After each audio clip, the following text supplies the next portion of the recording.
Yeah, I think that's one thing that most people don't realize is that visual effects is just problem solving. Like that's how I typically would tell producers when they're like, "What kind of work do you like?" And I'm like, "I like putting out fires. So whenever shit is hit the fan, that's the kind of stuff that I like to be able to jump into because."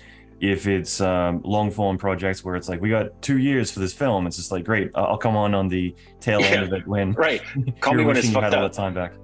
Yeah. Yeah. Well, so what you said is like I think maybe relevant to guys like you and us or you and me who are maybe a little older and remember when visual effects was more Wild West. There wasn't Mhm. pipeline. There wasn't really good commercial tools. Blah blah blah blah blah. Because at the time too, it's not like there was a lot of commercial software for this stuff. People were Right. hacking and repurposing architectural and engineering tools that were more mainstream to apply to this. And there were very specific things, but a lot of in-house software. We hadn't made the transition to commoditized software yet. So when you say that visual effects is problem solving, yes, there is still a large chunk of the industry, but it's actually a minority of the industry now that is problem solving. The majority of the industry now is actually pretty assembly line. It's Mhm. pretty factory manufacturing. And so at the beginning there will be some problem stuff, but if you just go to the Academy reels and look at the stuff now and you go like, all right, well, what's the majority of all this work coming through and hitting the television screens? You realize people have departmentalized factory mindsets in global institutions around the world, which again didn't happen when we started. There wasn't global anything.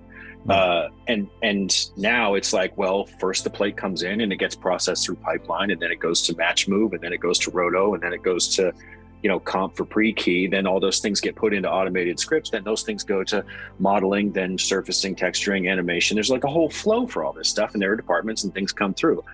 There's still a significant amount of problems to solve there. None of these things are automated and magical, but the problem solving that's happening is that it used to be that one shot was probably done by one person, Mhm. maybe two. Two people on a shot was Yeah. fancy, you know? And it was always a compositor and a 3D artist. Now, 20 people touch a shot by default, unless it's like you're just adding a lens flare and a camera shake.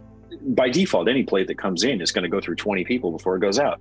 And so the problem space has become much more narrowed, and very rarely are people like, whoa, I don't know what we're going to do with this. What should we do? Should we build a model miniature for this thing? Should we do a matte painting over there? Should we, those days happened at the very beginning in a small, Yeah. but when you look at the large volume of visual effects now, it's become relatively procedural and narrowly focused. Do you miss those days of like, oh, we got to do some CG water? Like that's going to be a challenge. Let me have a couple of days to try to put together a good shader and figure out how we're going to approach it. Versus now, where it's just like, okay, like well, this is Well, going that's to be why I exactly left. 3.5 days and 2 days over here. That's why I left the visual effects.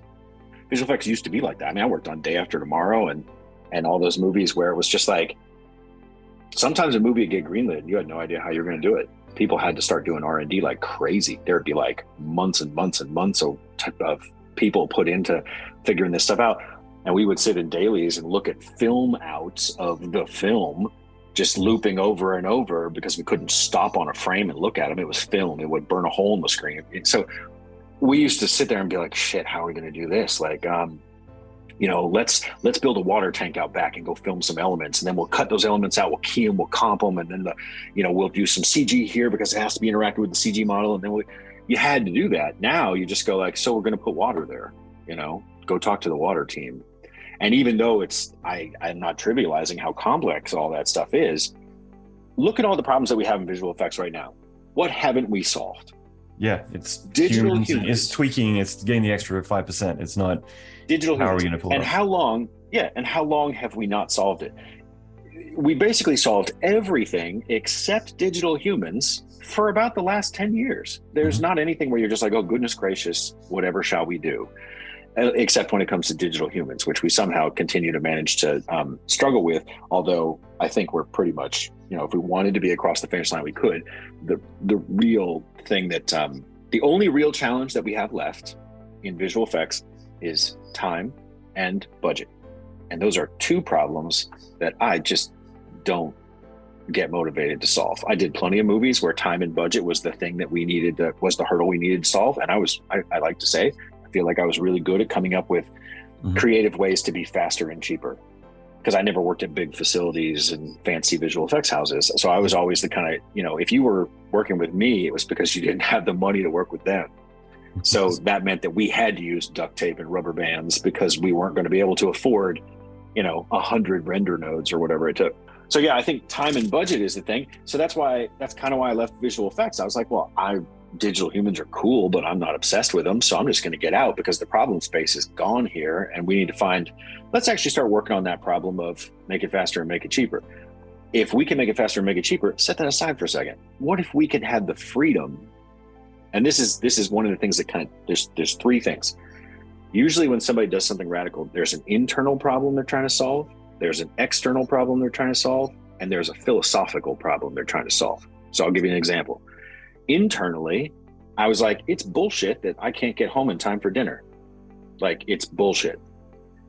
Externally, it's bullshit that I'm asking these directors or these cinematographers or these, creatives to make logical decisions with their brain in emails and paperwork instead of emotional decisions with their heart based on reacting to creative input, right? That's bullshit.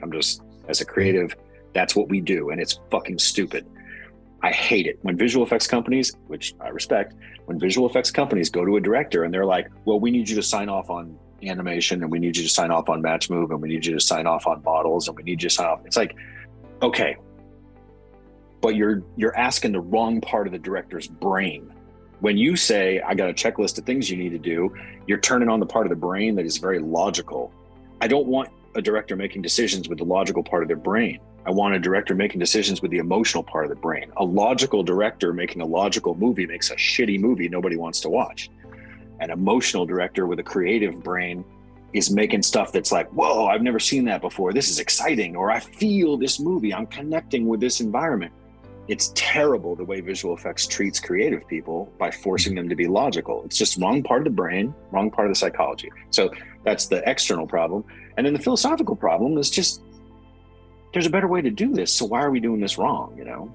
And there are many other philosophical problems, I think, that could be addressed, but they're not the most important ones to talk about. So in those categories there, I said, well, there's no way to, visual effects now is like, everyone's time is going into improving the visual quality and fidelity of the picture in ways that the audience doesn't appreciate or care about.